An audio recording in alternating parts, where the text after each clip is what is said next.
कैसे हैं दोस्तों, welcome back to another vlog. अगर आप किसी भी एजेंट से पूछेंगे कि दुनिया में कौन सी ऐसी कंट्रीज हैं जिनके टूरिस्ट वीजाज हासिल करना बहुत ज़्यादा मुश्किल है, तो आई एम प्रीटी श्योर कि वो सिर्फ दो कंट्रीज के नाम आप लोगों को बताएगा। पहले नंबर पे यूके और दूसरे नंबर पे यूएस। साथियों, बहुत सारे लोगों की जानिब से माना जाता है कि इन दो कंट्रीज के टूरिस्ट वीजाज हासिल करना बहुत ज़्यादा मुश्किल होते हैं, जबकि स्टूडेंट वीज़ा या दूसरे families visa, business visa UK का हासिल करना बकदरे आसान है बाकी कंट्रीज़ की निस्बत। क्योंकि आपने देखा होगा कि पिछले 1 या 2 सालों में पाकिस्तानी, इंडियन, बांग्लादेशी, नेपाली और पूरी दुनिया से बहुत ज़्यादा स्टूडेंट यूके की तरफ माइग्रेट करे हैं। इन बातों को ज़हन में रखते हुए मैंने भी यूके का विजिट वीज़ा अप्लाई कर दिया था लास्ट मंथ, और उस वीज़ा को अप्लाई करते साथ ही जो ही मैंने वीज़ा अप्लाई किया तो अनफॉर्चुनेटली यूके में एंटी इमिग्रेंट्स जो है वो राइट्स शुरू हो गए और वहाँ पे बहुत ज़्यादा दंगे और फसाद होना शुरू हो गए। जब मैंने वीज़ा एप्लीकेशन फॉर्म फिल किया तो उस वीज़ा एप्लीकेशन फॉर्म में 1 या 2 बहुत ही मेजर मिस्टेक्स हो गई थी मेरे को। खैर, जो भी हो गया, अब उसमें मैं कुछ चेंज तो नहीं कर सकता सिवाय एग्जैक्ट करने के। तो मैंने 30 जुलाई को TLS कॉन्टैक्ट के ऑफिस में जाके अपने फिंगर्स दिए थे। कल 7 अगस्त को उनकी मेरे को ईमेल आई है कि आपके वीज़ा की एप्लीकेशन को प्रोसेस कर दिया गया है और आपको 1 या 2 दिन के अंदर अंदर अपना आपका पासपोर्ट रिसीव हो जाएगा। बात को आगे बढ़ाने से पहले आप लोगों को बताता चलूँ कि यूके का वीज़ा आयरलैंड की निस्बत थोड़ा सा डिफरेंट वीज़ा प्रोसेस है यूके का। क्योंकि जैसा कि मैंने पिछले व्लॉग में भी आप लोगों को बताया था कि आयरलैंड का वीज़ा जब आप लोग अप्लाई करते हैं तो वीज़ा अप्लाई करने के बाद वो लोग आपसे डॉक्यूमेंट तो काफ़ी ज़्यादा मांगते हैं, लेकिन वीज़ा अप्लाई करने के बाद वो आप लोगों को चॉइस देते हैं कि अगर आप अपना पासपोर्ट अपने साथ रखना चाहते हैं तो आप अपना पासपोर्ट अपने पास रख लें, अगर आप अपना पासपोर्ट हमें देना चाहते हैं तो आप अपना पासपोर्ट हमें दे। और आयरलैंड के वीज़ा की फीस फिनलैंड की मैं अगर बात करूं तो सिर्फ 60 यूरोज थी। उसके मुकाबले में मैं अगर आपको यूके की बात बताऊं तो यूके के वीज़ा की एप्लीकेशन फ़ी 142 यूरो जो है वो उसकी एम्बेसी की फ़ी है। उसके बाद जो आपने फिंगरप्रिंट्स देने जाने होते हैं और वहाँ पे जो आपके पासपोर्ट की कोरियर की सर्विस, ये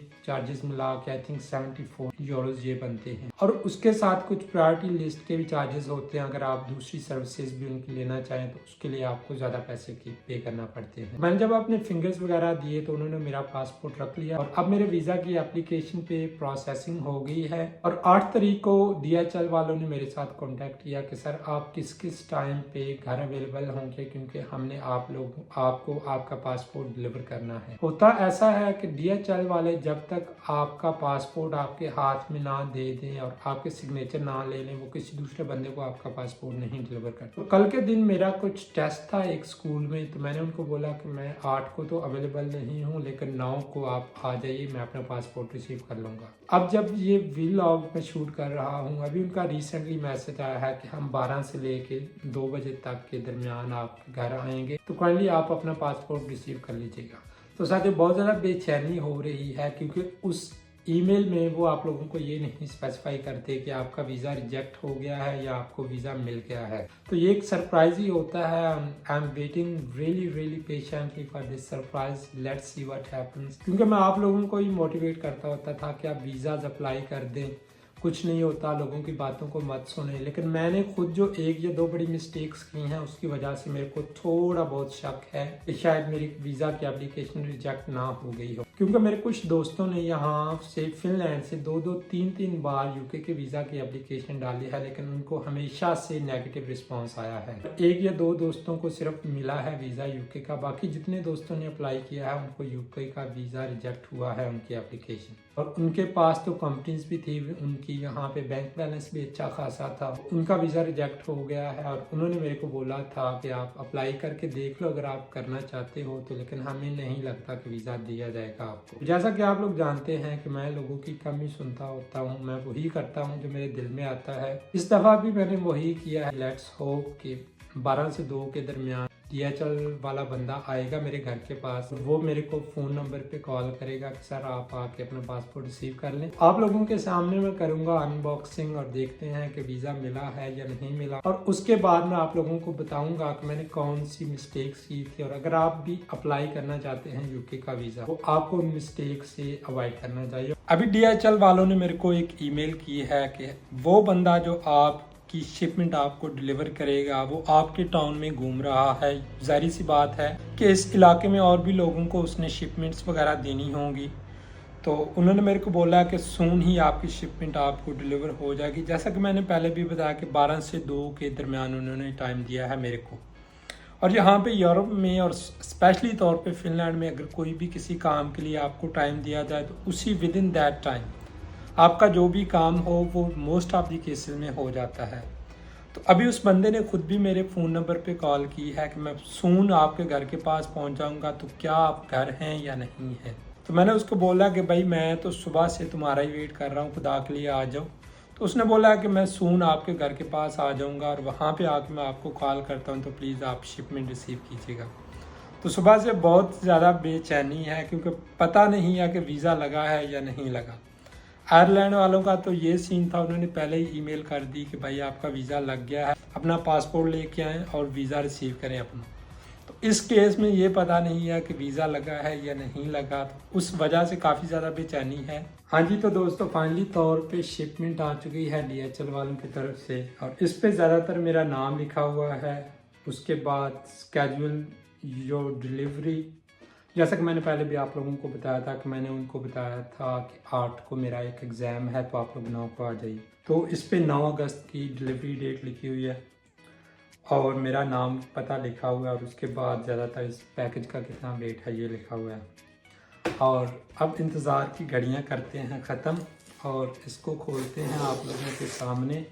और इसके अंदर हमायूं गुलरेज, सिर्फ लगता तो ऐसे ही है कि पासपोर्ट ही है मेरा, क्योंकि मुझे किसी ने बताया था कि अगर आपका वीज़ा रिजेक्ट हो जाए तो उसके साथ आपको एक पेपर भी देते हैं और मेरे को पेपर शेप पर टच करने पे तो फील नहीं हो रहा।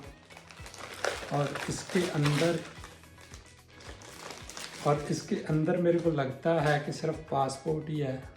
और ये आप देख लें यूके का वीज़ा, सी टाइप वीज़ा मिल गया मेरे को। नो वर्क और recourse to public fund, duration 180 days, तो 180 दिन के लिए मेरे को यूके का वीज़ा मिल चुका है। को उम्मीद नहीं थी इतनी ज़्यादा कि मेरे को वीज़ा मिल जाएगा, लेकिन मेरे को वीज़ा मिल चुका है। और 8/2/2025 तक जो है वो 8 फरवरी 2025 तक मेरा ये वीज़ा वैलिड है। अब मैं अगर आप लोगों को बताऊं कि मिस्टेक कौन सी की थी मैंने, जब मैं एप्लीकेशन फॉर्म फिल कर रहा था अपना, तो मैंने उस एप्लीकेशन फॉर्म में उनको ये बताया था कि मैं 15 से लेके 17 अगस्त तक यूके में ट्रैवल करूंगा। और जब मैंने होटल बुकिंग की बेसिकली, तो मैंने वो होटल बुकिंग 17 से लेके 19 तक की कर दी थी और वही होटल बुकिंग मैंने सपोर्टिंग डॉक्यूमेंट्स में भी डाल दी। तो ये एक बहुत बड़ी मिस्टेक थी, मिस्टेक नहीं ब्लंडर आप कह लें। कि वो ये भी रीज़न दे सकते थे कि आपने डिफरेंट डेट सेलेक्ट की हैं ट्रैवलिंग की और आपने होटल बुकिंग जो है वो डिफरेंट डेट्स का बुक किया हुआ है। तो ये एक बहुत बड़ी मिस्टेक थी, लेकिन जो उन्होंने इग्नोर कर दी मिस्टेक थी, जिसकी वजह से मेरे को लग रहा था कि वो मेरे को वीज़ा नहीं देंगे, लेकिन उन्होंने वीज़ा दे दिया। और दूसरा यहाँ पे मैं आप लोगों को बताता चलूँ कि उन्होंने मेरे को जो लगता है कि इस वजह से वीज़ा दिया है कि मैंने उन्हें अपने आयरलैंड के वीज़ा के बारे में बताया था कि मैं एक्चुअली यहाँ पे पढ़ता भी हूँ और काम भी करता हूँ। और मैंने अपने नो ऑब्जेक्शन लेटर जो मैंने अपने एम्प्लॉयर से बनवाया था उसमें ये बताया था कि मेरे को 15 से लेकर 22 अगस्त तक छुट्टियाँ हैं। इन डेट्स में यूके में भी ट्रैवल करना चाहता हूँ और आयरलैंड में भी, इन दोनों कंट्रीज़ को ट्रैवल करना चाहता हूँ इस टाइम में।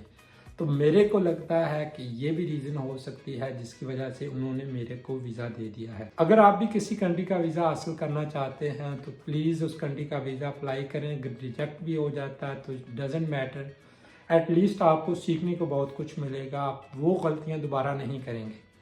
तो साथियों व्लॉग का करते हैं यहाँ पे इख्तिताम और आप लोगों से मिलते हैं नेक्स्ट व्लॉग में। तब तक के लिए अपना ख्याल रखिएगा। Love and piece.